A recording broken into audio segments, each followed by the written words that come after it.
Hello, peeps. How's it going? We have a lot of stuff to talk to you guys about today. Of course, you guys all know by the title what we're going to be talking about for the majority of the show.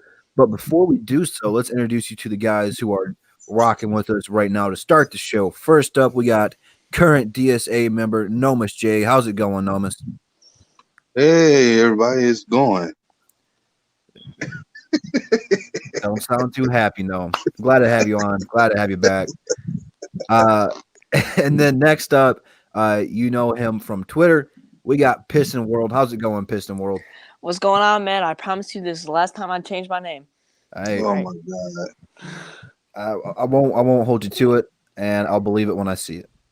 But we got everybody in the chat. Let's go ahead and name who we got in the chat. We got Kyle Webb. We got Andy from 93. We got Rich. We got Unit 2. We got eDog1234. We got Slasher Gang 2K. And Julian. How's it going, everybody? Be sure to hit that like button as soon as you come in here because we got a lot of stuff to cover and less time to do it in. But welcome to Above the Rim. Now, I talked about this last night when I got home and news broke about it. Reportedly from Woj, the Detroit Pistons are in trade talks to trade Andre Drummond from the Detroit Pistons. There was a couple teams mentioned, but the main one was Atlanta Hawks. Nomus, what are your initial reactions to hearing these active trade rumors about Andre Drummond and the Detroit Pistons? Outside of the words, I think my reaction is just like, why? Because it makes zero sense to trade him. Understand we is a contract year that you're going to have to pay him a mass deal. He's arguably the most important player on the team, the healthiest guy usually there, and for some reason you want to trade him, or at least show that you're interested in shopping him to see what would you get. That makes no sense to do that. If you're going to be trading for something, how about trade for a point guard first? I mean, you're right. We haven't done a good job surrounding Andre with talent, especially at the point guard position. But it sounds like Woj said they're just doing their due diligence. So even though that this news broke and they might be shopping Andre, doesn't necessarily mean he is going to go anywhere. Nothing's official yet. He did say if a trade is going to happen, it will probably be done before the trade deadline. But Pistons world, man, what are your reactions to hearing this news? I'm really shocked, but I mean, I love Andre, but I think it's what needs to happen. Like, I think it is. If we trade for a pretty good point guard, we're just gonna be more mediocre than we even are. I think it's what needs to happen. I don't I I don't know how I feel about it, but I know it needs to happen. I'm kind of sad because I think he's gonna go, but I trust Tom Gores and that Stefanski because they're not just gonna let him go for cheap. I know they won't. I mean, I wouldn't hold your breath to that. Andre is going to have a lot of value because people forget he's only 26 years old. He is just entering his prime. He's got 4 or 5 more years of doing what he's doing right now, and he's averaging almost 18 and 16 rebounds. That's a lot of points and a lot of rebounds. And a lot of people don't appreciate it, but there's going to be teams out there who are going to want Andre, and there's going to be teams out there in free agency who are going to throw a lot of money at Andre. You know, in today's NBA, I watched a video. Guy made a very good point. Centers really aren't the number one option anymore. You send Andre to Atlanta, he's not going to be a number one option, but you're going to pair him up with Trae Young. He's going to have a legit point guard who can score and pass. Andre has never played with a player like Trae Young at the point guard position. That would be a very entertaining matchup. And I think Atlanta getting him would really make them an 8th or a 7th seed. They only have 7 wins, I believe, but we only have 11, and we're like 3 games out of the 8th seed. So even though Atlanta's further down below, they're still in this thing because the East is terrible. But it sucks because it's been a weird week. Following the news, assistant GM Malik Rose said there wasn't going to be any trades done until this team was healthy. The next night, Tom Gores goes out and says that he needs to reevaluate this team, and it might be time to initiate the rebuilding stage. And then literally not even 24 hours after that, we got this news. So it's been a really stressful time with this team, because we don't know what the heck's going on. There doesn't seem to be any sense of direction going on. And I'm not really the biggest fan of trading Andre because I do like Andre. And I just think that Andre's not coming back, which sucks because this organization's just done a terrible job. We'll talk about that more later on in the show of surrounding him with talent. But the fan base doesn't appreciate him. They undervalue him. And I think he wants to play in a bigger market. And the other teams that were reportedly interested in him were Dallas. It's a bigger market than Detroit. It's not the biggest in the league, but it's bigger than Detroit. Boston was interested in him. That's one of the biggest markets in the entire league. Obviously, the Lakers in New York have bigger, but the Bostons have been historically one of the best teams ever to step on the court. So going to Boston, he would have a lot more publicity, which I think he's looking to get some of that. And Toronto, it's one of the best cities in Canada, and he'd be an international star going over there. A lot of Toronto fans appreciate their players and go to support them in different arenas. I don't know if you guys have ever watched a Pistons game, either in LCA or the Palace. All of Toronto and Canada comes down to support that team. I've seen them play, I think twice. I think I've seen them play the Raptors twice. Both times I've gone, it was nothing but Canadians. It's something, and I think that's what Andre is looking for. So maybe Andre's demanded a trade. I don't know. We don't have all the inside information yet, and as the days goes on, I'm sure we'll see some more of it. But I think you guys are kind of right. I don't want to trade Andre, but I think we have backed ourselves into a corner where we're going to have to. He's going to be opting out of a $28 million option. That's a lot of money to turn down. That is more money than I'll probably ever see in my life. And he is going to turn it down to go somewhere else. So, which brings us to this, fellas. Out of the 4 teams I just listed, which of those teams could give us the most assets, the best trade offer, whatever, for Andre Drummond between the Boston Celtics, the Toronto Raptors, the Dallas Mavericks, and the Atlanta Hawks? Pistons World, we'll start with you on this one. This is hard because the Celtics can definitely give us like a good package, like Carson Edwards or in the first round pick or some. The Hawks, I think Cam Reddish has a lot of potential. It's between those two. If we could get Carson Edwards, I would be really happy with that. And I mean that first round pick is really nice. But Atlanta's got that Brooklyn first round pick. I mean, they can both be pretty good trades, which is, encouraging to see. So, No, Miss J, man, out of those 4 teams, which one do you like to give us the most assets or draft picks in return for Andre? So let me go to the 14. You said the Atlanta Hawks, the Boston Celtics, the Dallas Mavericks, and who else? The Raptors. Arguably none, because at the end of the day, like, okay, with Post, that's what I'm still call him. He said that if you trade him to Boston, you can get a Carson Edwards in the first round pick. Okay, even if let's say we did that, and maybe another player come along with it because it is Andre Drummond. Who is Carson Edwards go play with? That's the point I'm gonna make. You're not gonna do nothing with Parsons and Blake Griffin. You got to know.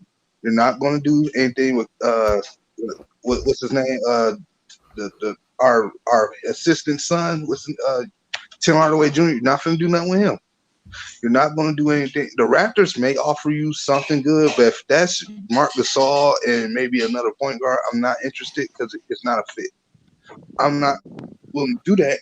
The obvious thing you do right now is you find a way to cut the fat elsewhere on the team, find a way to get a point guard that is serviceable, which is another response I got to Post. He says getting a good point guard here won't help us. That's wrong. Every time we get a point guard to be productive for this team, when Andre's out there, this team has a hard time losing. That's the issue. People don't understand what it means to have a center. You need a rim protector. You give him up, these few teams would never be beaten by us again. That's the thing. Nobody has anything worth giving to us right now. I'm not taking expiring contracts, and I'm not taking unproven rookies in the draft picks. It's not going to do nothing for this team to get a draft pick when they're not good at drafting. No. Well, I mean, you have to look at it this way, Noam. Trading Andre who has been our franchise player since we have drafted him. Trading him away is not a win now move. Trading Andre, we aren't going to get better this year or next year.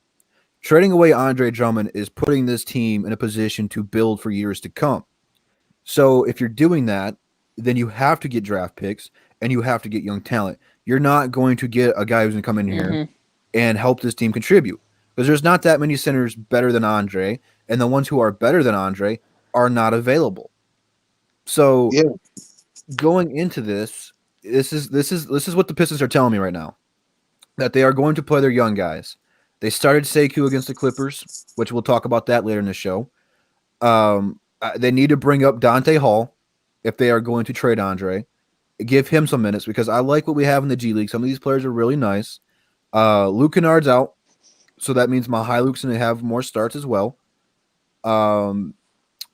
It's just telling me the young talent that we have, they're about to get some opportunities here. I don't think the Pistons. See, that's the thing, though. I can't get inside the Pistons' head because I don't know what the hell they're doing. I really don't. That's the frustrating part. But trading Andre, say, who said it? Let me scroll back up and find it. It's way up here. So say you get Hunter, the Brooklyn first overall pick, in their draft, an expiring contract.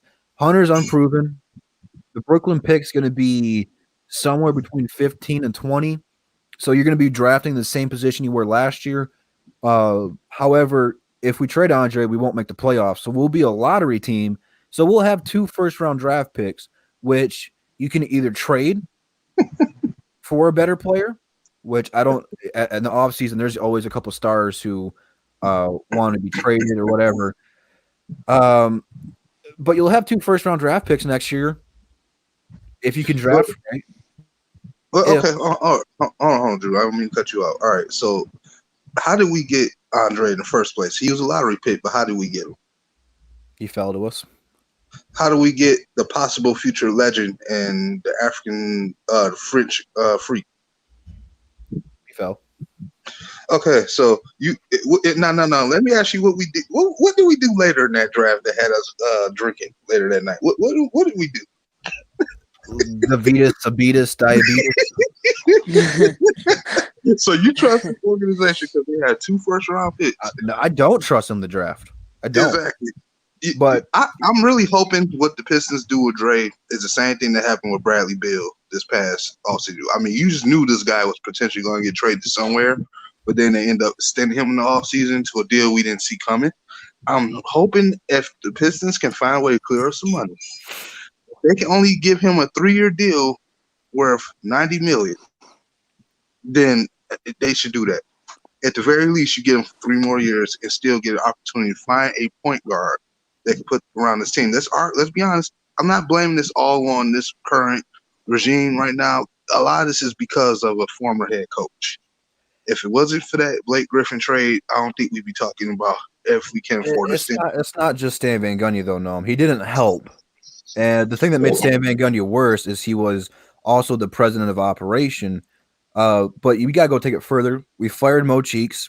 He was looking good once we exactly. He was our coach when we fired Josh Smith and went on that 7-game win streak, correct? Or was it afterwards? Whatever it was, there was a stretch of games with Mo Cheeks. We were looking good, and we were fighting for that 8 seed, and we fired him and end up missing the playoffs. Joe Dumars, towards the later end of his GM run, made some just terrible decisions, but I don't like just shitting on him because at the end of the day, he is the reason we have 3 NBA championships, at least part of it. So, I mean, it's not just Stan Van Gundy. Stan Van Gundy did not help this team at all. No, he didn't. But he was the one who really initiated the bad contracts, though, if you think about it. Yeah, like, he was, in fairness, it wasn't – Josh Smith, to me, wasn't all his fault. I mean, it was, but it wasn't all his fault for giving him that contract in the first place. But what it was – when you had the opportunity, you had cheaper deals, younger guys that you didn't need to move on. You just needed to find a point guard. He panicked and traded for a guy who ended up having a terrible contract and canceled the health. Now it's affecting us to be able to build the team and keep the guys we need to keep here. One being Andre, and us finding a potential point guard that could have been helpful for this team. And that's why Hold on, no, real quick. E-Dog, he is the backbone of this team. When Andre doesn't do well, we don't do well.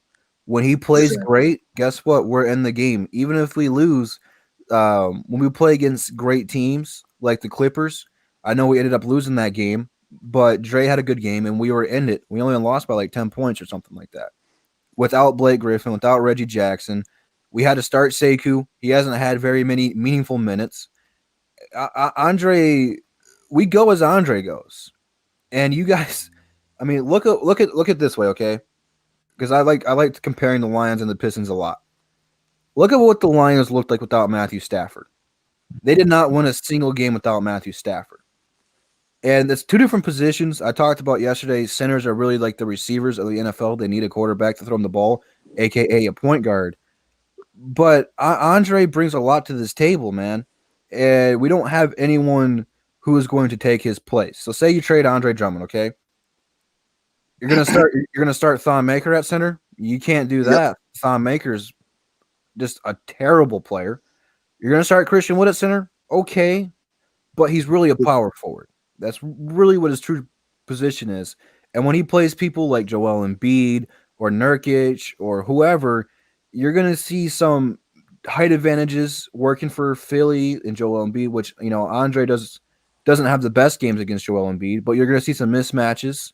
I do like Christian Wood, and I want him to be part of this team. I don't know if he's a starting 5, though. He can be a starting 4 for us in the future. I just don't know about him starting at the 5. You can bring Dante Hall up, but he's a G Leaguer. He's not a starter. He'd just be a good backup center for somebody.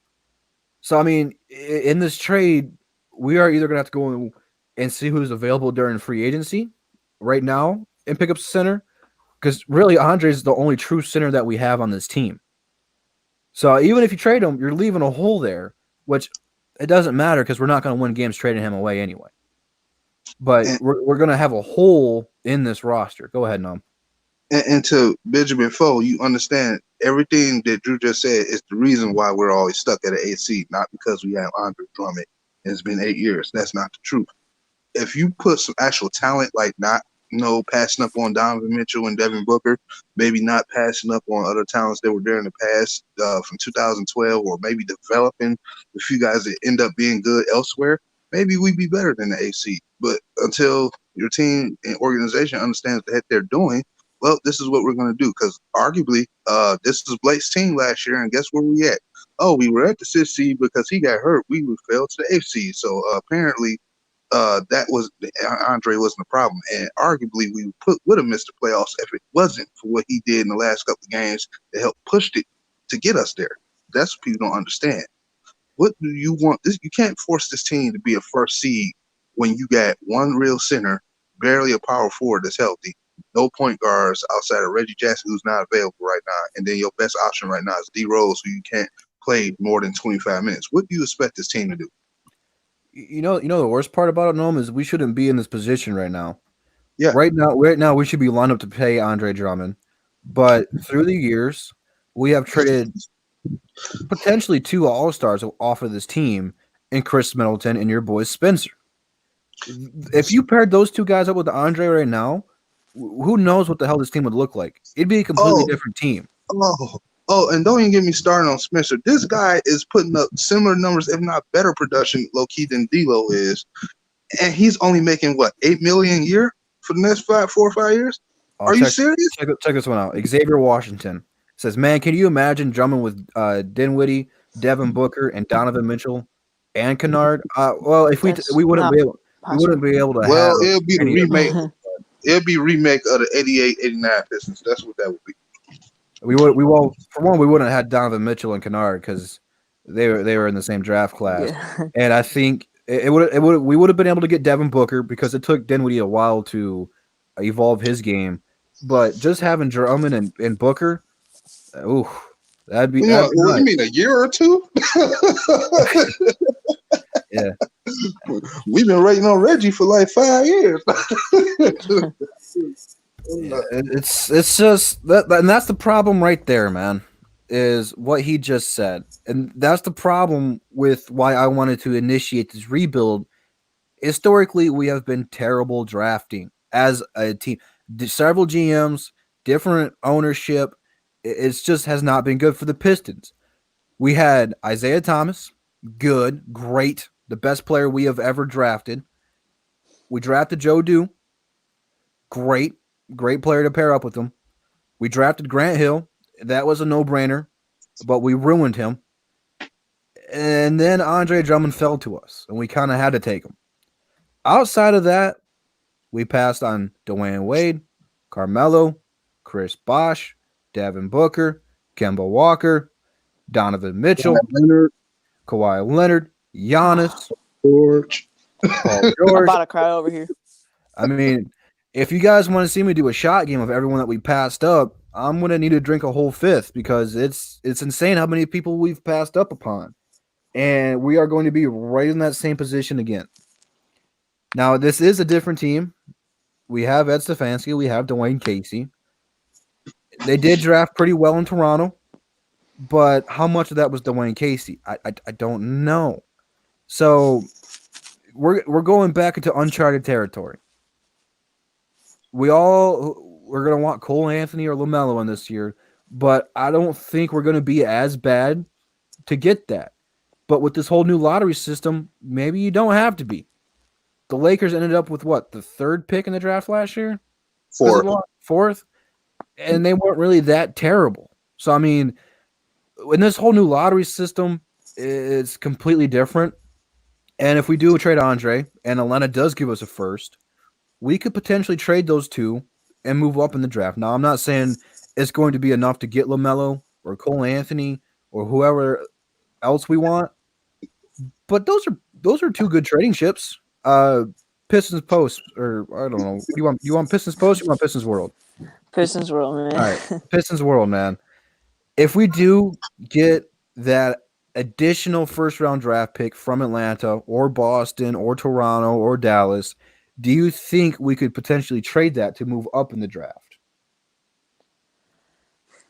I think we can. Yeah, I think we can.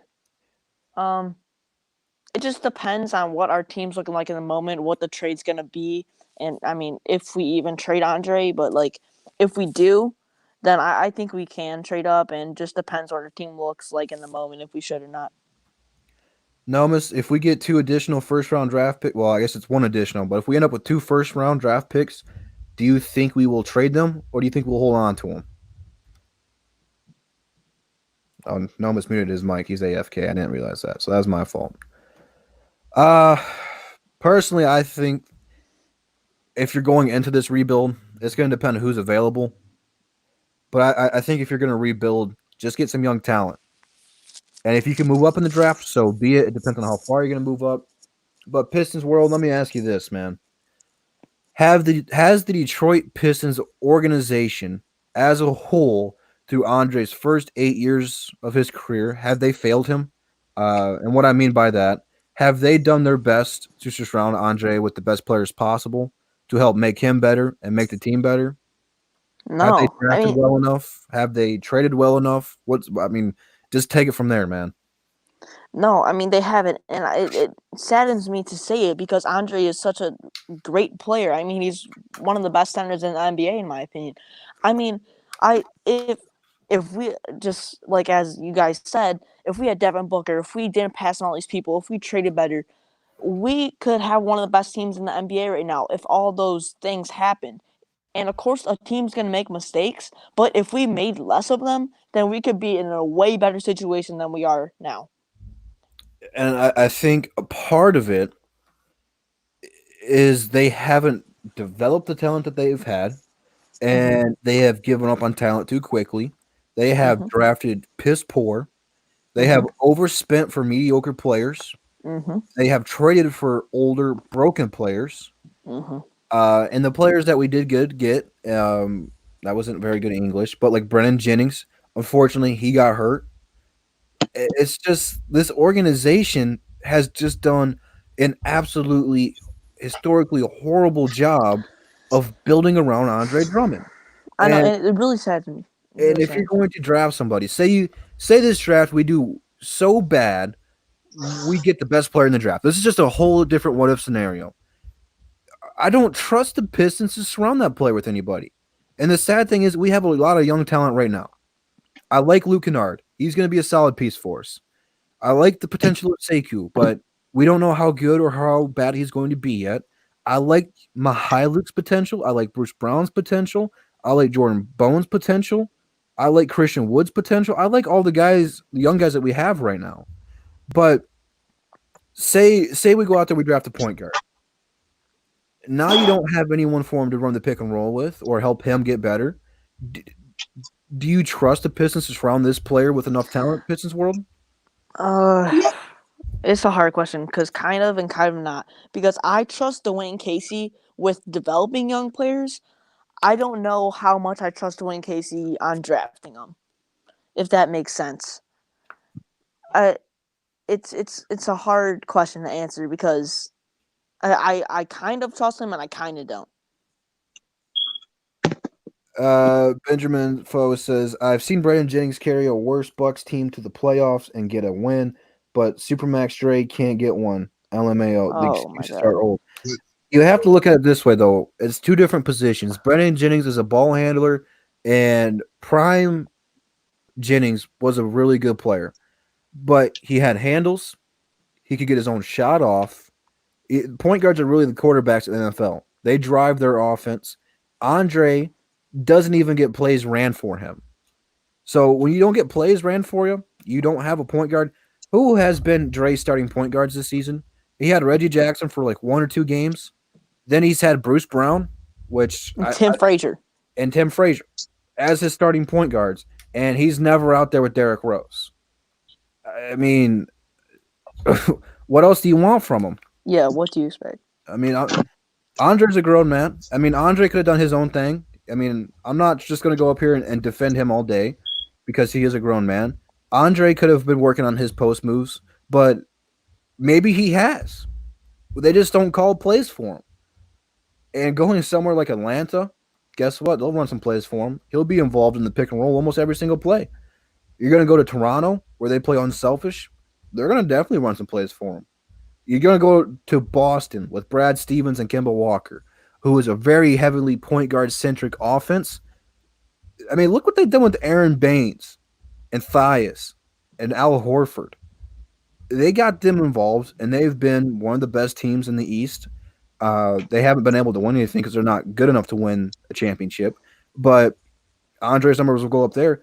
And Dallas, with Rick Carlisle, who's a great coach, who we should know because he was here, they will get him involved with Luka and Kristaps.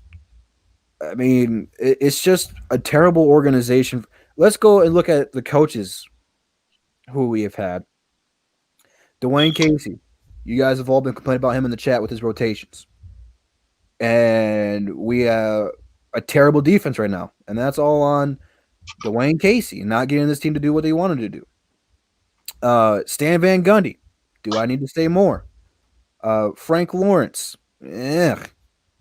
Mo Cheeks. We fired him. I mean, those are the coaches you have gave Andre to work with. Now look at the teams who are interested in trading for him, with the exception of Atlanta. Because I'm going to be honest with you, I don't even know who the hell Atlanta's coach is. But Dallas, Rick Carlisle, great coach. Boston, Brad Stevens, great coach. And then you're going to send him to Toronto. He might look like he's better than Dwayne Casey. I mean, all the other 3 of those coaches will utilize Andre the right white ray. No, Miss Man, you back? Yeah. Has this Pistons organization failed Andre Drummond? Failed. I'm going to take you back. They failed him so much, I'm going back to the era when you used to get an E on your report card. These guys totally failed, man. How do you not bring any talent around this guy for 8 years? And again, like the Lions, that's it. You bring nobody around. We complain about a post move all the time. That's the big problem. Hell, when does he have a point guard? We don't even need a world. I'm not even asking for a world beater at point guard. I'm just saying a point guard that we can feel comfortable. At least right now, in some starting minutes, they can at least give us 11, 10, and 5, or something of that nature. again, I just looked up before the show started. I just looked up the scene. The guy that I said we should go after is getting $2 million, and even he's been more productive than the 2-point guards we've been using. That's Trey Burke. I've been screaming Trey Burke. People say he's garbage. He'll be more helpful for us right now than what we got outside of D Rose. We're not even making an effort to call anybody for somebody. Have we made an effort to go after Dennis Smith Jr. this year? No. Have we made an effort to go any young point guard that could be on trade? But no, we haven't. But we're looking to shop possibly Andre, and we haven't put nothing around him. We have failed Drummond for 8 years. We failed, and people think that Blake is the guy you're supposed to build around, a guy who can't stay healthy. This is not what a Piston organization does. I don't know what happened to this organization, how impatient they got. I don't know why they got so impatient. I don't know how they did this. Patience used to be a big thing with this team. For some reason, when Dumars was on his way out of here, he became very impatient, and then every coach after that, with the exception of Mo Cheeks, seemed to follow that same thread. I could answer you on that one. This team got so impatient because after we won the title in 2004, we were still competitive. We lost Larry Brown, brought in Flip Saunders, and we weren't as good with Flip than we were with Larry Brown. So ever since then, the Pistons kind of got worse after that, and we started to panic because we were good still. We were still one of the best teams in the East, and we were still competitive. We just weren't a championship team anymore. So when we've seen that a former All-Star and superstar like Allen Iverson was available, Joe Dumars, boom, did not hesitate. Let's bring him in here. Maybe he can help do it. And once that happened, it was just full panic mode because they messed up. So then they overspin it on people like Charlie V, Ben Gordon. They brought in several different coaches to try to change this team. It never worked out. We brought in Tracy McGrady. He was old and not Tracy McGrady. And then you fast forward to Stan Van Gundy. He was brought in here to make us pretty much what Orlando was with Dwight Howard. They were a great team, great defensive team. They had surrounded Dwight Howard with shooters, and it worked. We wanted to recreate that with Stan Van Gundy. Well, problem being, when you have people like Josh Smith and Greg Monroe on the team, you can't surround any of those players with shooters when you have him, Josh Smith, Greg Monroe, and Drummond out on the court. So they get rid of him. They get rid of Josh Smith. They let G-Mo walk. You start building around Andre, and you don't surround him with a good enough talent until you trade for Tobias Harris. You brought in Reggie Jackson. You brought in Marcus Morris. And it looked like it was a pretty good team. You could build around that. You still had KCP. KCP turned down a huge contract, which I'm okay with. I think we would have ended up regretting that one. But you traded away Marcus, which I think was our defensive leader at the time, for Avery Bradley to help us win now. And then you turn around, trade deadline, and trade for Blake Griffin because we were sucking below 500. Traded away Tobias in a first form to save Stan Van Gundy's job. It's all about trying to save their jobs at this point. I mean, every move that we have made has not been a move for the future. It's been a win now and save my job kind of move. It's been terrible, Noam, to answer that question. It's a long answer, but that's the answer for it. It's all about trying to save their jobs. No one wants to get fired, and I think a lot of it is the fan bases. Like, we've seen Golden State dominate for a minute.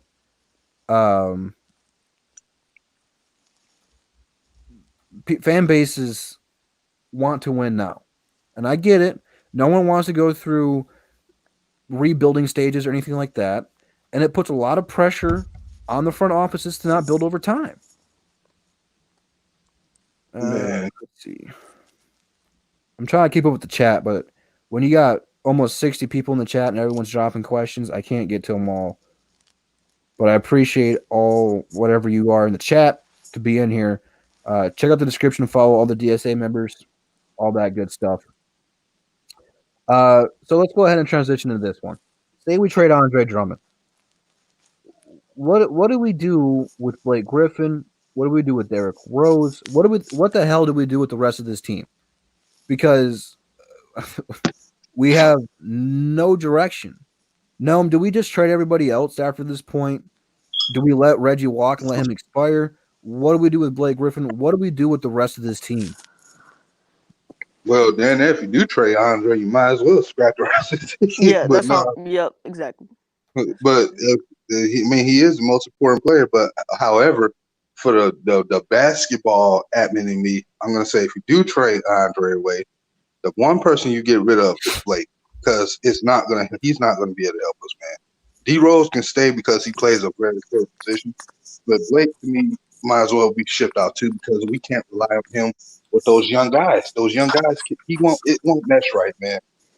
You know what I'm saying? If you go build this team young, you might as well go all the way through with it. Get rid of the two biggest contracts and for a start first. I mean, that's the only thing I can say. I'm not keeping Blake in, Andre. No, I'm getting rid of both of them because it's not gonna help us be better overall. He's not gonna be healthy enough to be reliable in the playoffs. It just won't work. Might as well build this team young and start over. That's what I'm saying. That's what people don't understand. You trade Andre, you basically hit the button saying rebuild. That's basically what you're saying. You're blowing it up. You know what I'm saying? You're not going to get anything. You're not going to be. It's not like you shipping him out to the Clippers for freaking Patrick Beverly and Montrezl Harrell in a first round pick. No, you're not getting that in return. You go get some trash that you don't want here. So we might as well fire sell the two biggest contracts out of here. D Rose can stay because he's in an important position because he's on a cheap deal that you barely notice. Everybody else, you might as well groom them and bring some talent and hope and pray that y'all can draft somebody, like everybody keeps saying, draft somebody that can come in here and help start this thing over. And really, to me, you shouldn't even have a job as a head coach or GM because you do this, you make the playoffs first year, and then turn around and have to rebuild because you couldn't do one simple thing, and that's find a point guard. I mean, what does that say about the coaching staff in this organization? And you hit it right there is draft somebody. Well, who are you drafting? We drafted Exactly. Sekou. We drafted Sekou. That's a good pick. He's 19 years old. He's not going to come in here. And even if the Giannis comparisons are true and he turns out to be a Giannis, awesome. But you have to help make him like that. You're going to have to develop him. And that's something the Pistons have not done well enough. Luke Kennard, we've had him for 3 years. Or is it his fourth year? Whatever it is. This is his best opportunity we have ever seen, and he can still get better. It takes time. Bruce Brown, Kyrie Thomas are second-round draft picks. It takes time for them to become good. You have to stay patient. Pistons world, man. What do we do with the rest of this team if we trade Andre?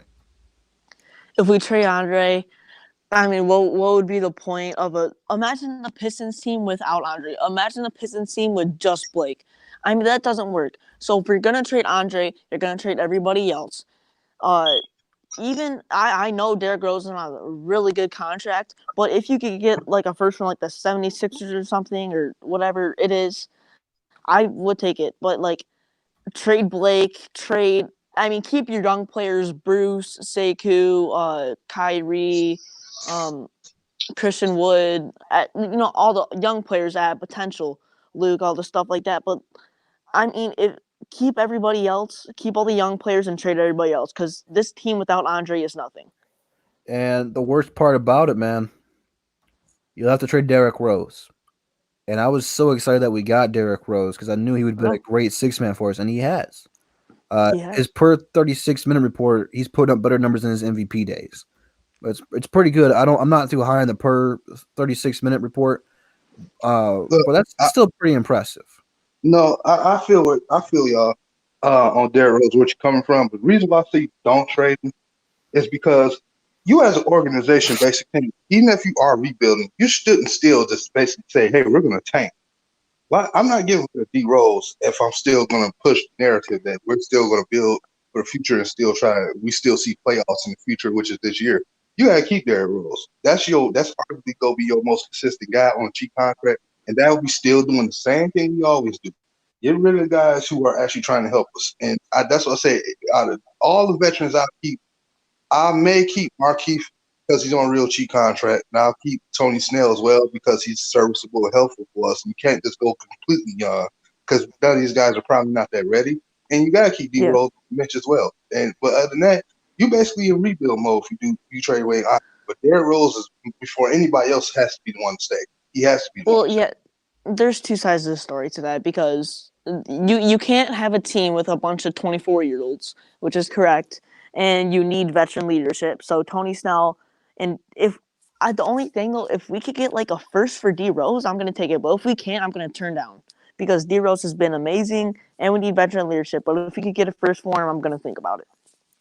I gotta address a couple things. First of all, Derrick Rose, if we go into this rebuild stage, he deserves to be on a championship team. Yeah, he does. So that's the only reason I say trade Derrick Rose. I love having Derrick Rose. It's not saying like he's trash or anything. He just deserves to be on a better team than where he's at right now. Right here, Dre Chili. Yeah, our records do. There's no denying that. But you have to look at this is how bad the East is. We're only 3 games out of the playoffs. That's how bad the Eastern Conference is. Not making an excuse for this record. Our record is a disaster. I did not see that happening and being this bad, even with Blake being injured. But we're only a few games out of the playoffs. And to say that this team is nothing without Andre, because a lot of you guys are saying Andre's also doo-doo. We have not made the playoffs since we had Chauncey, Rip, and I think we made the playoffs. Did we make the playoffs with the AI team? And that might have been No. Yeah. So the year before that was the last time we made the playoffs. Since drafting Andre, we have made the playoffs twice. Now we haven't won anything in the playoffs, but we have been super close to being a good team with Andre. The first year we made it with Stan Van Gundy, we had a good squad. We won 44 games that year, and a majority of it was Andre. He was an all-star. Flaunted his shoulder hair, grew his hair out. I loved it. We had something. But next year, Stan Van Gundy decided to be Stan Van Dummy. Last year, we made the playoffs. Now, a lot of it was due to Blake Griffin. Blake Griffin won us a lot of games last year. But Blake got hurt towards the end of the year. But the help of Andre. He got hurt. And who had to help carry the load? Andre Drummond. Andre is not a number one option, okay? He's not going to be the number one guy on the team. But when you pair him with some decent people who can just shoot the ball and play defense, this team can win. And it's never like, even with any of those teams, they were never going to win an NBA championship. But you have to build your team to be competitive in the East because okay. When you become competitive, like look at Boston. They're super competitive. And even though they lost Kyrie Irving, they were able to be good enough to attract Kemba Walker, who was one of the best point guards on the market. You look at Toronto. They're going to be good enough in free agency to get whoever they want to get. Milwaukee, the best team in the East, also one of the deepest because they were competitive with Giannis. You don't just want to be doo-doo. And we did a terrible job of giving bad contracts to mediocre players. Just a terrible job. Without Andre Drummond being here, you probably keep Josh Smith. You probably keep Greg Monroe. And you don't make the playoffs. At least with Andre Drummond, we're a playoff contending team. So say what you want about Andre. You can say he's garbage or whatever. You can say with this, that, and whatever. I don't care. I really don't. Because in today's game, the big man is not value as what it should be. And now I'm not comparing these two players, but if someone like Shaq came in the league, he would absolutely dominate. And Andre should be a better player than what he's at, but we just haven't given him anyone to help make him better. You know what? I'm going to pause you right there. I'm going to go ahead and say something I really don't want to say, but it's been trending in the back of my head. If you were to trade Blake Griffin like who we were talking about last year for Westbrook, yeah, I would be a forward with it. You want to know why? Because what was the excuse that was always made about Russell Westbrook, who everybody loves? Oh, he never had any shooters like that. People who hate Westbrook say, well, he had KD, but he had this guy. Well, you know what? You bring him to the Pistons, you give him Luke Kennard, you give him Stephen Hyluk, You give him Tony Snell, you give him Winston Galloway, and guess what? Lose Blake in the trade, but you gain Andre Drummond, which is right there, the right player that he's been needing his whole career at center. That's who you give him. That's exactly who you give him. So you know what?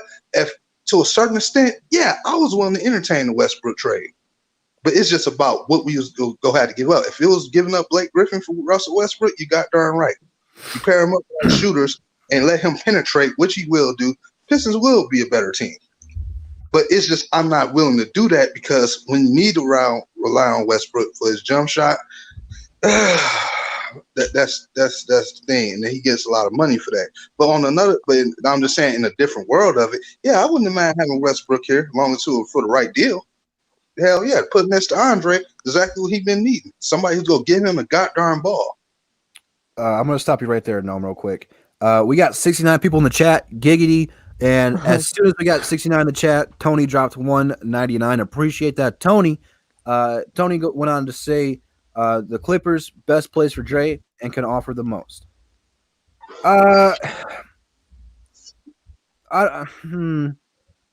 They can offer a lot, but I don't know how much they're going to want to give up because they're in a pretty good spot for him right now. Well, they're in a good spot in the West right now. One of the best teams in the West. They use Harold pretty well. They do have a risk of trading away Harold because he is in the same boat as Andre, where he's going to be a free agent next year. And maybe the Clippers would offer Dre the money. I don't know. It'd be interesting. I kind of want to see it. I don't know what the trade would be for that. Like through all this trade rumors, we don't know what's been reported. We don't know what's been discussed yet. But towards the Westbrook thing, I don't agree with that. I'm not a big Westbrook fan to begin with, anyway. Yeah. Part of why we never trade for Westbrook is he can't shoot, and we need shooting on this team. Facts. That's why when the Hawks are trading for Andre, it makes sense. A lot of people say it doesn't make sense. It does make sense because Trae Young can shoot the lights out. Trae Young can pass the lights out. You're gonna pair Andre and Trae Young. That's gonna be a nasty duo. It's gonna be absolutely nasty, and you're gonna see Andre's numbers go up. You're gonna see Trae's number go up. It's gonna be very interesting to see that happen if it does. Let me break that down even more for you. Okay, you get up the young talented pieces that Atlanta already has, and those guys can be a threat even with, and then you add Trae Young there. So you bring Drummond over there, right? One of the best screen guys in the league too, as a big man as well. That's another thing people forget. You're going to get some mismatches where people are going to consistently get open. That means you're getting everybody else involved, not just Andre. So even if Andre doesn't have a stellar game, other guys are going to get more involved because people are going to be more quicker to cover Andre, which is going to loosen up, Trae Young even more, make him more deadly. You're going to make Trae Young more deadly by giving him a guy like Andre because you don't know when he's going to find Andre at, where he's going to get his other shooters at. People don't understand that. When you get a big man like that, a big man is a presence. He's a threat. It's the reason why when you see in the neighborhood a little guy has a bigger guy with him, why do you think that is? It's because he's a threat. He's somebody that makes you think before you act. You don't run up and press people. You're not Christian Woods is good, but he's not going to be a threat, okay? He's not going to be the guy you slow yourself down and work your way around and try to, watch how you approach the paint. He's somebody you will test. You're not going to run up on Andre or Joel Embiid all the time trying to do the same thing that you normally would do. That's what it means to have a rim protector. Why do you think Golden State struggled against the Raptors? Because Draymond Green couldn't handle Marc Gasol. Okay, that's the reason. They didn't have a big man down there. They had a big man they could have relied on consistently. That could have been a different finals. People say the big man is undervalued. Darn right, it's undervalued. I don't know why it ever got undervalued in the first place. The NBA to me has not changed. It's the fan base that's changed. Let me answer this question real quick, Noam, from Benjamin. He says, answer this. If he's so good, why haven't we heard anyone recruit him? For one, he's not a superstar. I love Andre. He's a great player, but he's not a superstar. And superstars get recruited. And plus, it's the NBA season. You can't do it. There's this rule called tampering, and the Lakers did that last year. You're not allowed to tamper with talent like this. You literally can't. It's against the rules to do so. But he's not going to get superstar treatment because he's not a superstar. He's an all-star. There's a difference. There is a difference. Like I said, Andre is not a number one option. He's a good number 2 or number 3 option. He is an all-star. No, don't get it twisted. This is his best career year yet. And he might get stumped out of the all-star game because we can't put good team around him and we can't win right now. It's not all his fault. Okay? Come free agency, he is going to get recruited. Look at all the teams that are interested in him right now. And I was gonna talk about this anyway once Tom was finished. You're gonna send him to Toronto. You're gonna let him play with Van Fleet, Kyle Lowry, Siakam. That's a good supporting cast for him with great point guard play. They move the ball around. They play defense. Dre would fit beautifully in there with it, okay? You're going to send him to Boston. They got great point guard play there as well. They play defense. They don't turn the ball over. They play basketball the right way. He would fit in extremely well over there. You're going to send him to Atlanta, a young team. Okay, they're unproven. Trae Young's going to be a future superstar, a future face of this league. Steph Curry 2.0. That's going to be a good building block if Dre decides to stay there. Him and Trae Young could be a nasty duo. Now, obviously, they won't be as good as the other teams in this conversation, but they would be pretty damn good. And they would be a playoff team. Even with the only 7 wins that they have right now, it would take them some time to build some chemistry, but they would get better. And they might only finish as the 9th seed, but they'll work their way up to becoming back to the playoffs. Or you're going to send them to Dallas with Rick Carlisle. Guess what they do? They play defense. They have a superstar in Luka. They have a perfect partner for Luka in Kristaps Porzingis, who is still recovering off an ACL injury, who will probably get better next season, who Andre is good friends with. You send Andre there, guess what? Good point guard play from Luka, a great shooting big man in Kristaps. You send them anywhere else besides here, just those 4 teams right there, and Andre is going to be getting better production. And it's as simple as that. Blaming this on Andre does not make sense to me. It shows me that you guys don't watch the Pistons, that you look at the box score and go, damn, Dre only had 13-11 and had 5 fouls. How come we're not talking or discussing this, that we need to add more defense? How many times have our guards just let people blow past them and leave Andre Drummond all alone on an island? You can say we can trade for Hassan Whiteside, one of the best shot blockers in the league. Say we traded for Miles Turner. Okay? Those are probably the 2 best shot blockers in the league. Average multiple blocks a game. You bring them here, and they're going to get in foul trouble because our guards can't stop anybody.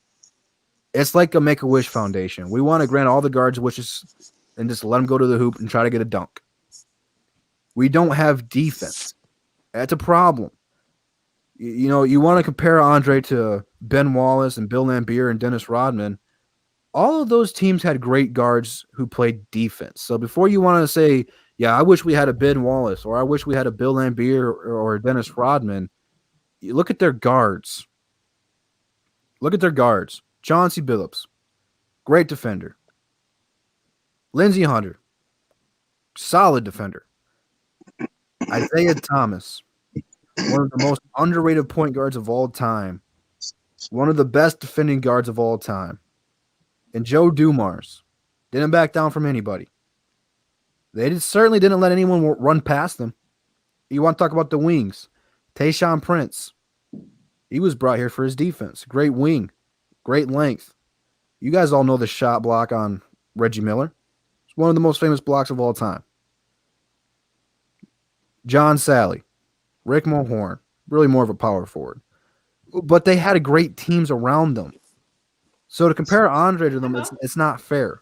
It's not. We talked about this last night. I would love to see it. Put Andre in the 04 team with the talent they have around him. With the coaching. Larry Brown, Chuck Daly, the best coaches we've ever had. It's just a list of scenarios. And Andre has not been put in anything remotely close to that. And all the teams, with the exception of the Hawks, have great coaches. You guys don't realize the mistake the Pistons are making here. Trading away Andre Drummond to any of these teams, you're going to see a different Andre. You're going to see a different Andre. And I feel sorry for the guys who don't realize it. And again, I'm not saying Andre's a superstar because he's not. You know, Andre is an all-star, though, and you have to face facts with that one. Even though you have your personal vendetta against Sheree, I see it. You don't like the effort or the motor he has. It's mind-blowing to me. Okay, we don't appreciate our players, and that's a huge problem with me. Go ahead, Noam. I don't understand how people say you don't play defense, but you get 100 blocks, 100 steals every year. I don't understand. People literally want this guy to get a triple-double with 10 blocks and 10 steals a game. I've been seeing videos of people saying how the Pistons guards have been failing him on defense, like you was just saying. He steps up. How many centers do you see have to guard a point guard or a guy like Jimmy Butler? You're defending Jimmy Butler because nobody else on your team can defend. You had one guy that could come close to defend these guys, and Stanley Johnson, because he couldn't be consistent enough on scoring. You're trading him.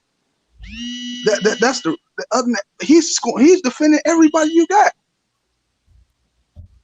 That's why he can't always stay in the paint, because the fact of the matter, he has to be the guy to defend everybody else. Why do you think he gets so many steals? To quote Luke G, Noam, take it a step further. Who's making the most money on this team? Blake. How does he do defensively? 0. I love Blake Griffin too, okay? But the only reason we weren't addressing this issue last year, and give credit to Everything King. Everything King called it out last year. So hats off to him. But the reason Blake Griffin, yeah, I know. But Blake Griffin wasn't getting exposed like this defensively last year because he was scoring 26 points a game. So, I mean, he kind of counter-reacted. Whatever he gave up, he scored it. So it didn't look so bad. But here's what's so bad about it too. They'll say, "Oh, Dre is just stats, this, stats, that." But isn't that the same reason everybody loves Blake Griffin? Because he brings you 25 points, 35 points, this and that. Oh, he brings you a 35-10. You just basically driven off his stats. But because we say Dre gives you 100 blocks, 100 steals, those are just stats. Stats y'all say in a position he don't play, which is a lie. They look at. I think a lot of the newer fans, they're usually a little bit younger.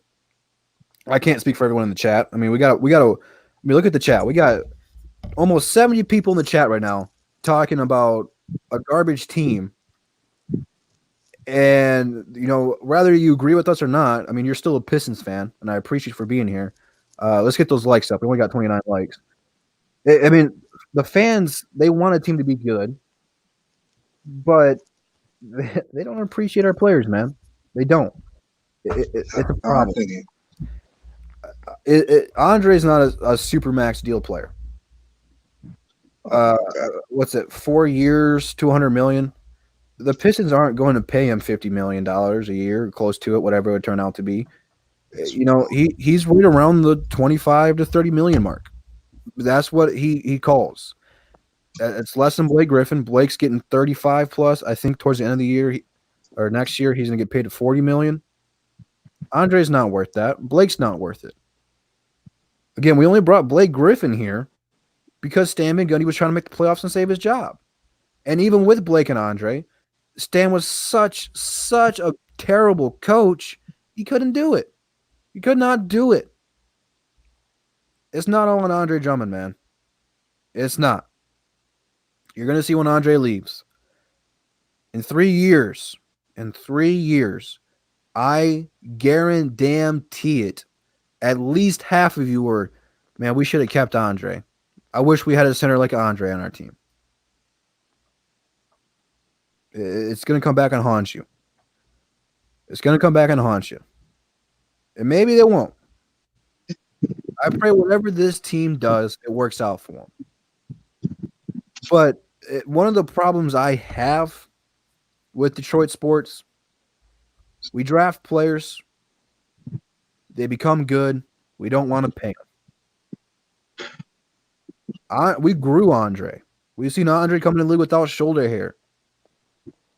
War number 1, brought Chauncey in. He gave up that, took number 0.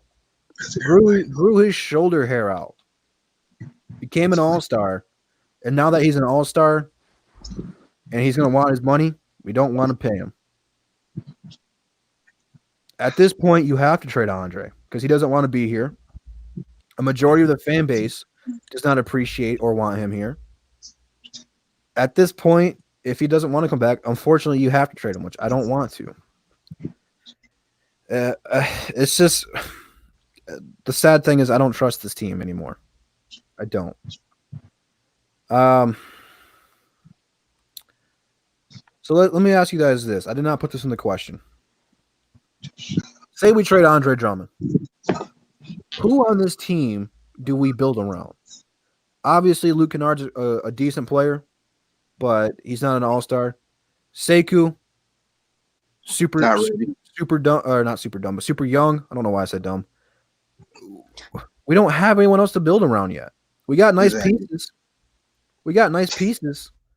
But no, man, who do you think heading into this, the Pistons are going to say, okay, here's our guy, here's where we're going to put talent around and help make this team better? I don't know. Ooh, we don't. Sekou is not ready. Luke Kennard comes close, but he can't stay healthy. You don't have a young point guard that you're developing on. They're all in the G League. Bruce Brown, he has a hard time wanting to shoot the basketball. Christian Wood is a backup or a starter at the four. Markieff is not a world beater. I mean, you have nobody. That's the thing people don't understand. You have nobody. You give him up, you lose everything. People don't understand that. You have nobody to build with. What, a hope that you'll get a first-round pick out the draft to start things over with? Again, do you trust the Pistons outside of something falling to them? Even if they were to get the right player, how are you 100% that they're going to stick them in the G League for the rest of the year?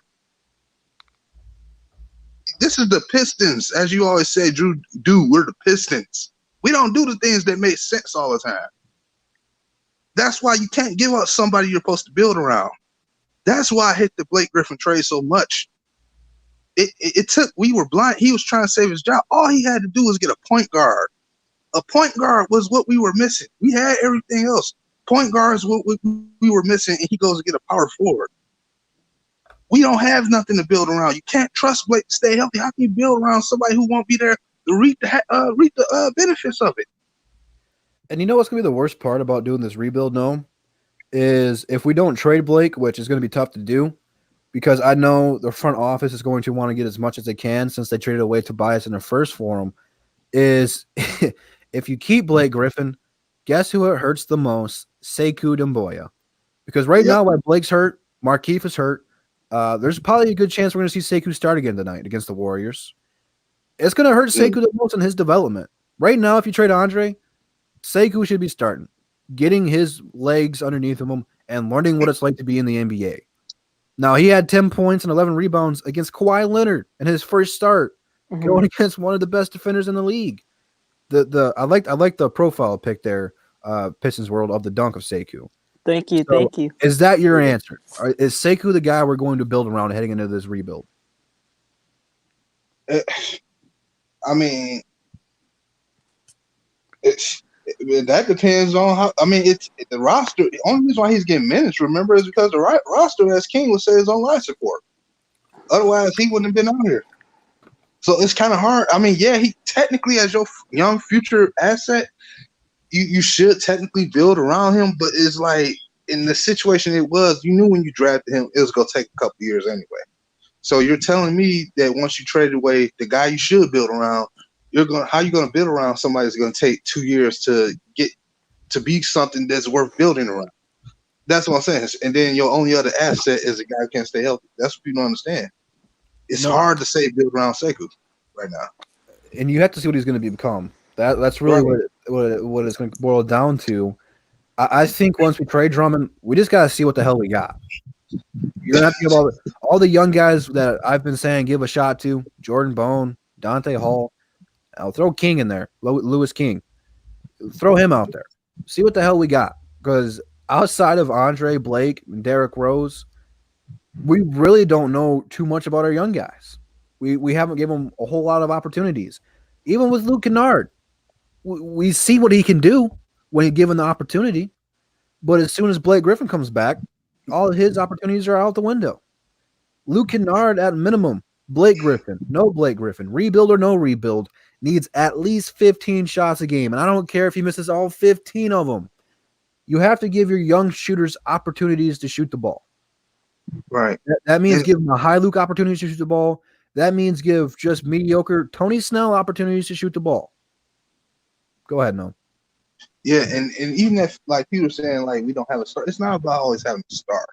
Like Ben Wallace, when we got Ben Wallace, we gave up arguably a superstar to get him that we developed and turned into one of a superstar to get him basically because of the injury. Ben Wallace was not a superstar. He was a heck of a defensive player before everybody really knew him like that. But because the system changed and they knew they had such an effect, it started with him. And it's like, okay, who else can we add that could better complement this guy who's not a superstar? But what we're trying to be about is a hard-nosed defensive team all the way through. From the system, how we play defense to where it comes down to each player. And that's how they were able to build Ben Wallace. So, no, it's not that I'm saying that we wouldn't be able to build with one of these young assets, but it's just about how are you going to build? What's your direction? You just don't give a bunch of young guys a basketball and then just say, hey, shoot basketball. You have to have something that makes sense that can fit these guys to work in. That's what I'm trying to get these people to understand. It's not that we're saying keep Andre because he's the only star you got because you should build around, which you should build around him, but it's because you know what you can do with him. You can do multiple things with him. You can still build a real good defensive unit that also will benefit him. You can give him a point guard that can play defense and get these wings and guards to step up defensively and drop back and do some of the same things. But until you get a system that makes sense for the player that you have there, that's still, let's be honest, the backbone of this team or whoever you go start over with, your team is going to fail. You know what I'm saying? That's what you don't understand. It starts with your identity. Do you have an identity? The biggest problem with this move is we're going to keep a 31-year-old Blake Griffin who can't play basketball right now. You know, I want Blake to get healthy so he can play, but we don't want to pay a 26-year-old all-star, but we'll hold on to the 31 old superstar and pay him $30-some million a year because of his name.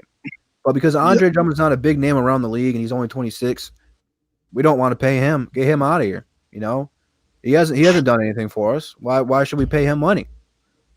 That's what the fan base is thinking. Mm-hmm. Pistons World, let me ask you this one because you're the youngest one on the panel, so hopefully you'll have a different mindset. Who or what do the Pistons build around after trading Andre Drummond? Can you repeat that for me? I said once we trade Andre Drummond, because at this point it's pretty much inevitable, whether we like it or not. Who do the Detroit Pistons build around? I think personally, you can't just throw a 19-year-old into, like the NBA. Like I don't think Seku's ready, but I think Sekou will be a superstar in the league when he is. But you can't just throw him in right now.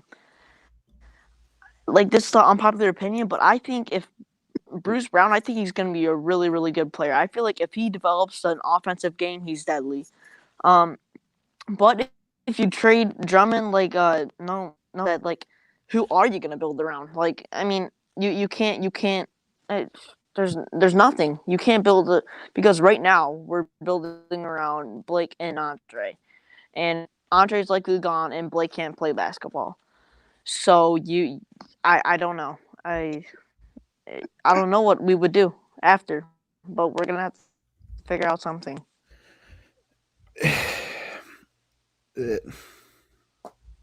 For those guys who are just coming, I see a couple of guys don't know realize what's going on.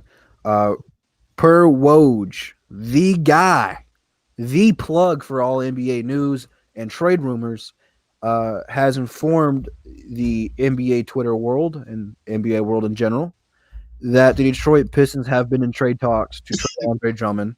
The main team was the Atlanta Hawks, and the other three teams were the Boston Celtics, the Dallas Mavericks, and the Toronto Raptors. They are all in play for Andre Drummond. Now, the whole thing about this, guys, is Woj pretty much said that the Pistons are just doing their due diligence, that nothing's official, no trade's imminent, there's no timetable for this trade if and when this trade is going to happen. However, he did say if it did happen, it will happen before the February 6th trade deadline. Do you guys really think that this trade's a for sure thing? Or do you think the Pistons were just testing the waters to see if this is going to actually happen. Pistons World, I'll pass this one to you first.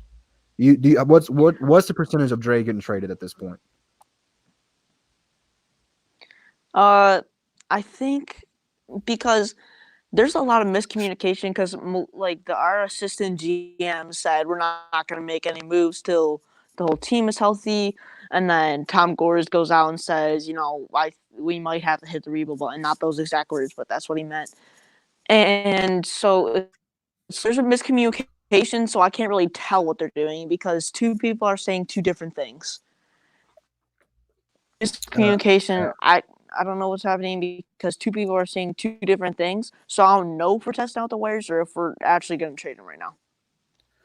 I think he's pretty much 90% gone. Tom Gores wants him to opt in, so that way we know we have him for next year. And maybe if he opt in, which I'm not sure when the deadline for that is, that's the only thing that's going to hurt us trading him is he's not a for sure thing to come back to whatever team he goes to.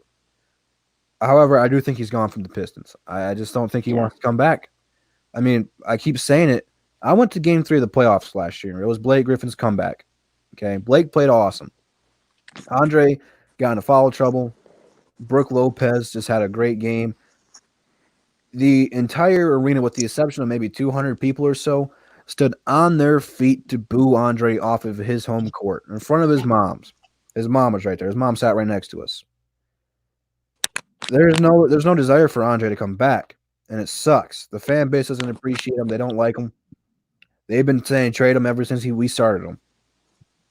He's gone, and it's in the Pistons' best interest at this point to get at least something back in return for him. Nomis, man, do you think we're going to go through with this one and trade him, or do you think there's somehow we can pull something out of our you-know-what and keep him? I'm in the middle. Like, I do believe down in my heart, 90% of the way he may be gone. But at the same time, real only reason why I think he won't be is because they know, the organization knows, specifically Tom Gores, based off what you said, how the season is going to go. No matter what, you expect at least to make the playoffs and build off from last year. And you're not going to accept anything less than that. So if you give him away, that's what you're slapping everything you said in the face. So you shouldn't. If you were just saying you're doing your due diligence, that means at some point you just wonder, okay, what if I do trade him? What could I get for him? Now that you see what teams are offering you, it's time to say, all right, I'm not about to trade him because I'm not liking what they're trying to give me. Let me go find a way and get Estefanski to build his team somewhere else at the guard stand so we can get somebody more consistent. That's what I think they should do, and I think that's what is going to eventually happen. I'm giving myself to the All-Star break, which is around, the trade deadline, which is almost another month because, Reggie Jackson to be out should be almost nearing return by that time. So when everybody gets healthy, possibly that's when you could see a trade, but it may not involve Andre. I think they just wanted to show what could possibly be there for them if they were, and at least consider it.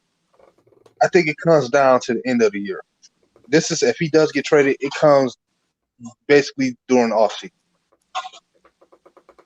That's what basically happens. It comes during the offseason. I don't think during the season they're going to do that when they still only 3.5 games out of a seed. I don't think they're going to move him right now. That will take them even further back.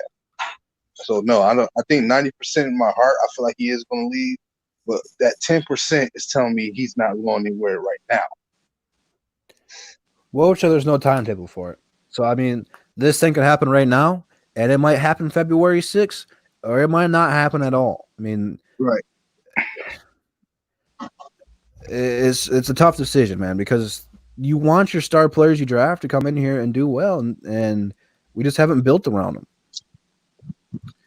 Pistons Post, man, I see you got to leave. We'll give your final thoughts before you head out. Well, I actually have to go like right now, so it was a good Happy New Year and go Pistons. All right, man. We'll catch you later. Have a good one. So Nomis, let me ask you this, man, because I know you said you wanted to wait to evaluate it.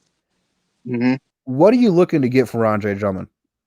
Out of these 4 teams that are interested in him. What are we going to get for Andre? Oh man, that's hard. Oh goodness, because it's like, what do they have? That's the thing. And that question, I'm glad you asked that because I see in the comment section it says, "Hey, so you rather trade him, or I mean, so let him go walk for nothing? You trading him for nothing? I mean, we're not getting anything in return that's going to help us. That's the thing. When you make a trade, unless you're just rebuilding, which is basically what you're going to say you're doing when you trade him away, you're trading him away to rebuild. But if you're still talking about pushing for a playoff spot this year after just making one last year, it's nothing these teams have that can offer us to help us overall, man. You lose your best rim protector or your only one, you're not going to get anything in return good enough. Everything that works for these teams, they're not going to give those pieces up yet to us. They're going to give us somebody else on a bad contract that's not playing that well, and we have to make that work. And with a first round pick, it's nothing good enough. There's nothing. You basically might as well let him walk because you're not go. It's like, no, I'm not gonna compare that. That was two totally different scenarios. But no, it's basically we're not gonna get anything to gain from. You know what I'm saying? We're not gonna be like the Clippers. You're not gonna be able to trade Andre to the Clippers and get Montrezl Harrell and somebody else. You're not gonna get that. Nobody's gonna give up their pieces that they're putting up production and already showing that they got the juice. No. I like this comment right here. I don't mean to cut you off, but this is right to your point. Shad said, fans like to call him trash, but still expect to get something valuable in return for him. Exactly. That's a great comment. You know, people. And, let me add to that too. Like last year, they were like saying Bradley Beal. Oh, Trey. All I kept hearing is how is it going to improve the other team. Nobody ever said how is it going to improve us.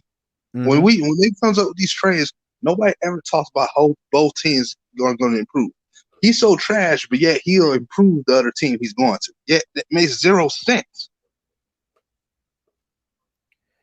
And the funny thing is, like he said, they call Andre trash, but they want young talent and draft picks for him. Like I said, you guys keep saying, "Oh, you guys are on Andre's payroll." No, we're not. Okay, I'm broken. Andre is not a superstar. We're not going to get multiple draft picks and young talent for him. People want Andre, but we're not going to get it. We're not going to turn what you guys call crap and turn it into gold. Like that's been the whole thing since I have started YouTube, is all the trade rumors. Okay, you guys want to get all these superstars, but you don't want to give up equal value in return for them. That's what I'm pretty much getting at. You want to give up Thon Maker, you want to give up Tim Frazier, and turn it into people like Beal, like Westbrook, whoever else was available during whatever we talked about. Now you could trade, not because you could trade Thon Maker and Tim Frazier for Trey Burke. Hey, I wouldn't mind having Trey Burke. Right. And you know, a lot of what has been speculated is, since that the Hawks do have an extra first round pick from Brooklyn, that they'll be willing to give that one up, which, you know, they might be willing to. You know, I like I said, I can't speak on behalf of all the other GMs. I just know what we have here in Detroit, and we really don't make the best businesses moves.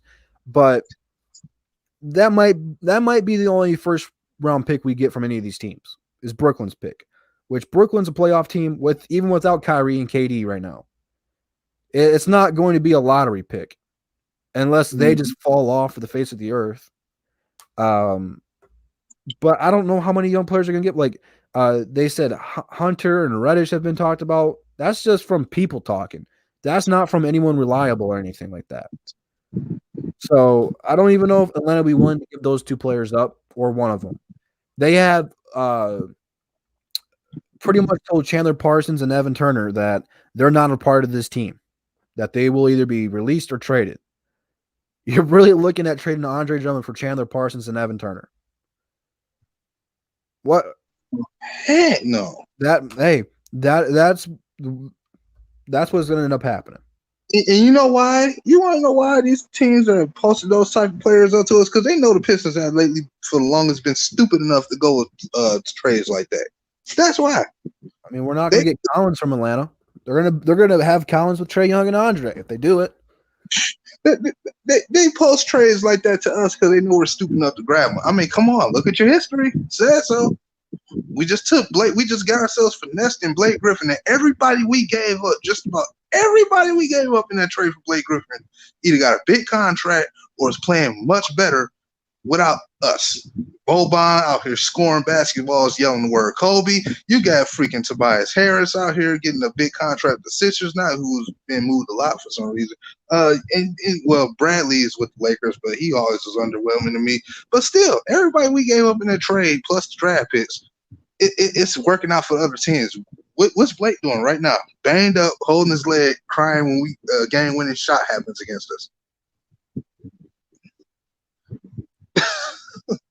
Oh no, let him have it. Like, you people don't get it. Whoa, Don't get it. What do you mean, you people? Hey, we gotta make it funny, man. It's stressful. We gotta make it funny. But no, man, Pistons fans, well, I should say Detroit fans don't get it. You seen what the Tigers would happen. Nobody wants to utter the word Tiger. I don't even want to eat a bowl of Frosted Flakes because of what they've done. And then look at the Lions. Okay, Lions are slightly different. They haven't really made any trades that really hurt the team over the last couple years to me. But the Red Wings are rebuilding. The Tigers are doing the same thing the Pistons have done, and you've seen what's happened. Look at all the last championship Tigers teams players that left in rings. All of them. Rings. The Pistons, the same thing. These guys are going off and getting better.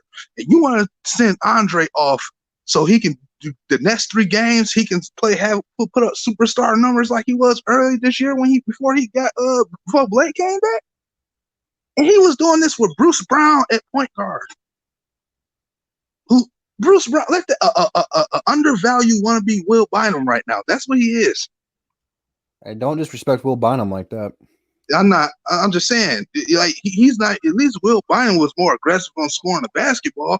Bruce Brown's not even doing that, and he was playing like a superstar. Andre was playing like a superstar with him, and you people don't get it.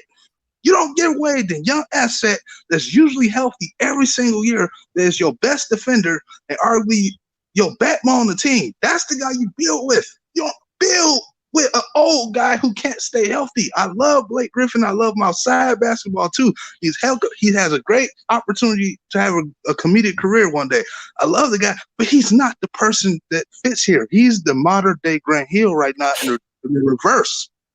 You got him while he's already been declining, hurting. You didn't get him in this earlier of his career. And even then, he was still injury prone. That would have been a bad move back then when he was still 25.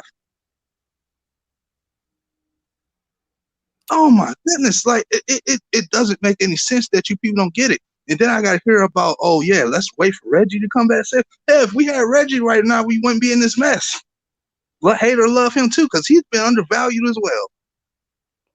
Y'all don't get it. The players that really try to help y'all team, y'all trash the most. As soon as they get rid of, what you do, you complain.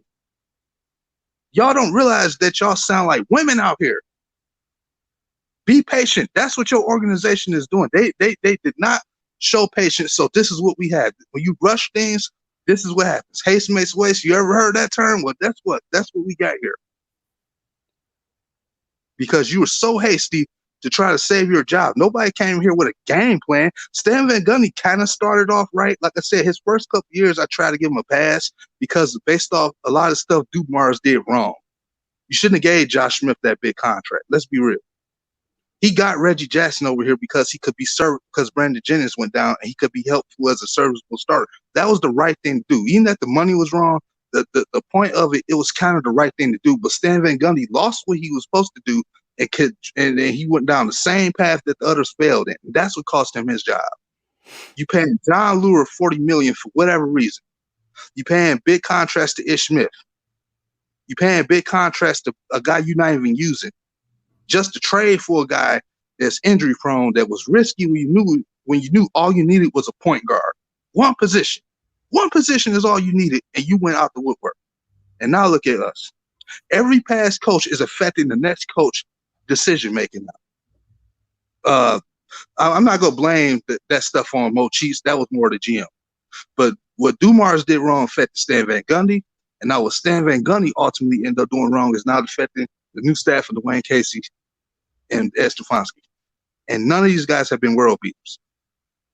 But this is their organization. Everything starts at top. Same with Lions, same with Tigers. If you think if Mike Ilitch was alive, would a lot of those players have been gone? No. Excuse me. Imagine how good this team would have been if we would have been patient. No, look how bad the conference is right now. We have 11 freaking wins. Okay, no, and we're only a few games out of the 8th seed. The East is terrible. Terrible. 11 wins, and you're only a few games out of the 8th seed.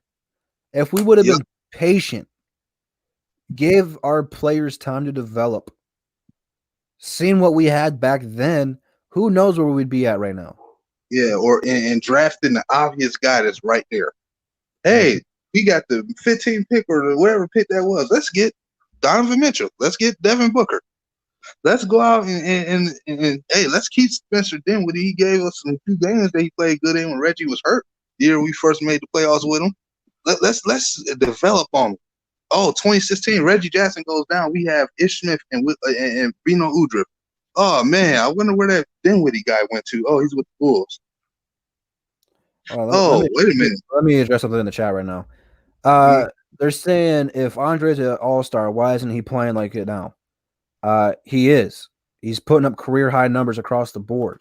Better than anything he's ever done. He's made the all-star game twice already. He's putting up better numbers than he did when he made those, so I don't understand how he's not an all-star. Look at Bradley Beal. You're saying Bradley Beal's not going to be an all-star? Washington's one of the worst teams in the East. Why isn't he playing like an all-star then, if that's your point?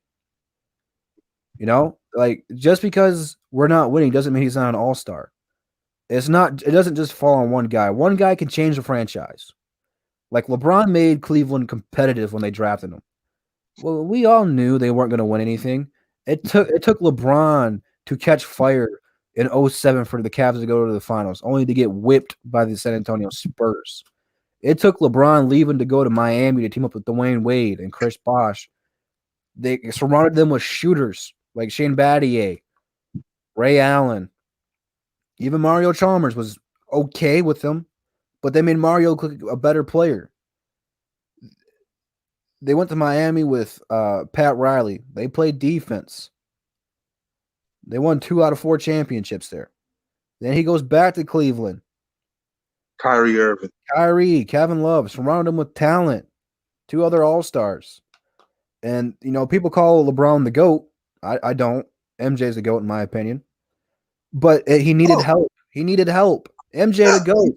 Had Scottie Pippen and Dennis Rodman, Larry Bird. Who was a bona fide championship caliber player, by the way, in Dennis Rodman already. Larry Bird had Robert Parrish and Kevin McHale. He's convinced the second greatest small forward of all time behind LeBron. Magic Johnson, probably the greatest point guard we have ever seen play. Showtime. Who did he have? The greatest center of all time, at least in points, Kareem. You can't win championships all by yourself. You can't. You need help in any sport. One player could change a franchise. The one guy could be the missing piece. But even the greatest players of all time needed help to get a championship.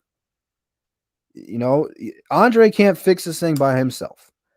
Andre's is wherever he goes, even if he walks wherever he gets traded to, he's not going to be a championship guy by himself.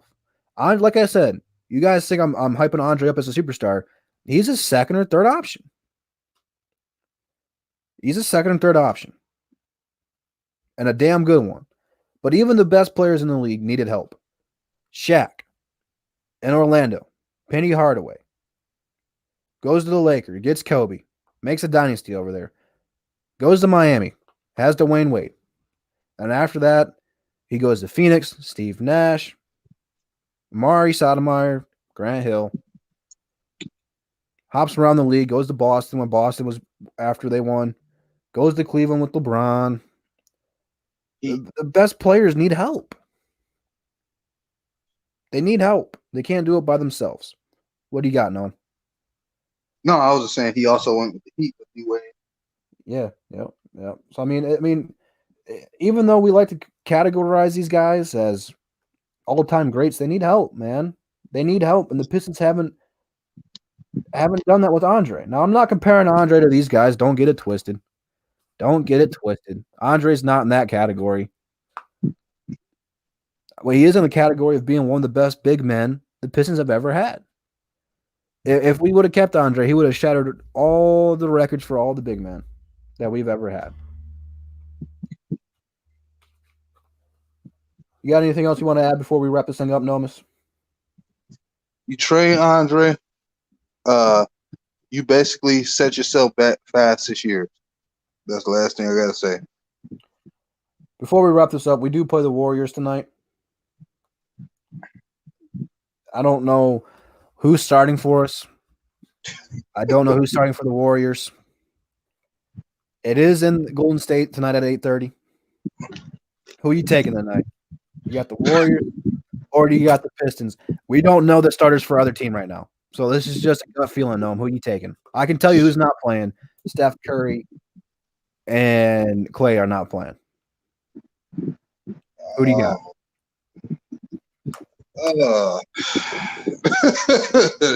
Oh man, I want to say the Pistons just because this is one of the games that they to me they were still the mismatch when it comes to Golden State.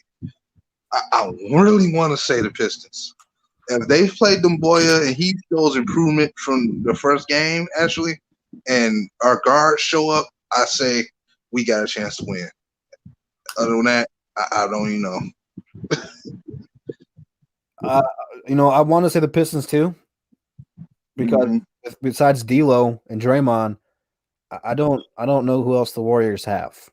But again, with Andre, he's got a stomach problem, which I don't know if that is something to do with being traded or whatever. But him and Bruce Brown have both been sick, missed practice yesterday. It's a cluster for both teams. I don't know who to take. This is the first time I've been speechless about a pregame, and I really don't know where to go with it. I want to say the Pistons, but I really think the Warriors have a chance of beating us, even without the best players. I'm going to go with Golden State right now. I think the team chemistry for the Pistons is just off, and I think we're on the downward spiral at this point. So, but with that being said, if you guys don't know what time the game is tonight, if you still want to watch it, it is 8:30. So go over there and check it out. This has been Above the Rim with the DSA. A lot of our members have been sick as well, but this show takes place. This show takes place every Saturday, 1 p.m. right here on my channel. So if you like the show, even if you wanted to trade Andre, keep Andre, let him walk, whatever you want to do with Andre, your opinion matters here. So come back next week for that one. Let's go ahead and transition to final thoughts. Nomis, what are your final thoughts for today's show? Look, y'all, excuse me if my energy was a little off. I'm actually battling a letter too myself. I'm probably gonna get some sleep when I'm done with this. Yeah, man. Look, it's sports. We shouldn't let it tear us apart, regardless of what we want and what we feel. Everybody has their word and their opinion. I just want y'all to understand at everything that y'all seen y'all organization go through, all the players, not just with the Pistons, but every other team, and how they go off and progress. I just want the fan base to start realizing maybe it's not always the players. Maybe it's the organization all the time. You know what I'm saying? Maybe they should do better by the talent that we do have. Whether you like Dre or hate him, you know he's talented enough to be a starter in this league. You know what I mean? You know he's talented enough to be a starter in this league. And you know you haven't put a point guard around him in years. At some point, you have got to hold the organizations in Detroit accountable as the players. We have been fans that call out the organization ourselves, call how trash they are, the ownership. And then when a player leaves his team and calls them out, we turn on the player. You know what I'm saying? We are so, or even like with Darius Slay, you know he hasn't played that great to me. I don't know how he made a Pro Bowl. He calls out, if he calls out the organization, you're going to tell him to shut up just because he didn't have a stellar season, but he's calling out the truth. You know, we have to remember that. We can't be so wish-washy till we make ourselves look crazy. But that's all I got, man. No, God bless everybody in the chat. and Drew and Pistons World, and get well to JMO, and subscribe to us from DSA, man. God bless everybody. Have a good day. B-Ball G-Rod, man. I don't know what you're getting your information from, but I'm not trying to run Drummond out of town. Andre's my boy. And a lot of you guys in the chat, you guys are being really, really sus, man. A lot of people need to do the research before they talk about it, before you talk about stuff. Never once did I say that we're trying to run Andre out of town. I was there at Game 3 when people stood up on their feet and booed Andre. They did run him out of town. I love Andre. I wish we could have paid Andre. And for the people saying, if you pay Andre 4 years, 5 years, whatever it's going to be, and we still suck, why would you pay him? We are going to suck 4 or 5 years without Andre if we're going into this rebuild. So what's the difference? You have a 26-year-old guy you can build around that you know you can build around versus trading him away and starting over, and now you're trying to find the next guy to build around. The Pistons butchered this whole thing. I'm here for Sekou Doumbouya to start tonight. I hope he gets another nod because he's been – I'm liking what I see from him in the G League, and I liked what I seen from him the other night versus the Clippers, even though it was just 10 points and 11 boards. That was against Kawhi Leonard, and, he didn't really back down from him. So hopefully we can develop Sekou. Hopefully Luke Kennard and Sekou are the bright spots to the future, but it's a star-driven league, and the Pistons now going into this rebuild or whatever the hell they're doing. The most important thing for them is drafting well. At this point, for everyone who wanted to rebuild, you're getting your way. You guys have said this is a different front office. This is a different team than Stan Van Gundy, than Joe Dumars. That this team needs a chance. Well, you're getting your chance. Ed Stefanski can't screw this up. Dwayne Canty can't screw this up. It's going to take time for him to build it. So don't be impatient now. Don't tell them, they need to hurry up and get this player. It takes time. Don't rush them because you're going to regret it. Because maybe then Giannis will be 35 and you'll trade for Giannis when he's not the same player. But if it's Giannis and we're impatient and he's 35 and he's not the Greek freak anymore, you just love to have him. Be patient with this thing now. Do not rush this team. They have to hit home runs on their draft picks. They can't take people over Stanley Johnson like they did over Devin Booker. You have to take the Devin Bookers. You have to take the Kembas. You have to take the D-Wads and the Mellos and the Bosches. You can't screw this thing up now. Because now that you're not going to have all-stars on your team, nobody's going to want to come here. And nobody wants to come here now. So you have to hit home runs on almost all your picks now. First round, second round, and you have to draft. Or you have to develop the players you draft. That's really the most important thing at this point. And trading away Andre, it tells me that they need to sit Blake Griffin for the rest of the year because I don't think anyone's going to take him at this point. I don't want to waste Blake and ruin him. Like if he's hurt, rest him. Let him get healthy, even if he's going to stay with this team. Give Sekou time to play. Give him meaningful playing time. Keep starting him. Let Blake rest. Start Sekou. And really bring up some of the young guys from the G League. Bone, Hall. If you want to bring up King. I don't care. But play and develop some of the young guys this year. See what you got. Evaluate your talent. And that's really the first step into rebuilding this thing if that's the way you're going to go. But I will not be streaming tonight. I got other stuff I have to do tonight. But we'll get back to the streaming thing. Once we get back from this West Coast trip and we start playing basketball at normal time, regardless if Andre Drummond's here, Blake Griffin's here, Derrick Rose is here or not, I'll start streaming those games again. So we'll have to see. Don't do that. Don't do the fake Woj in here. I don't like that.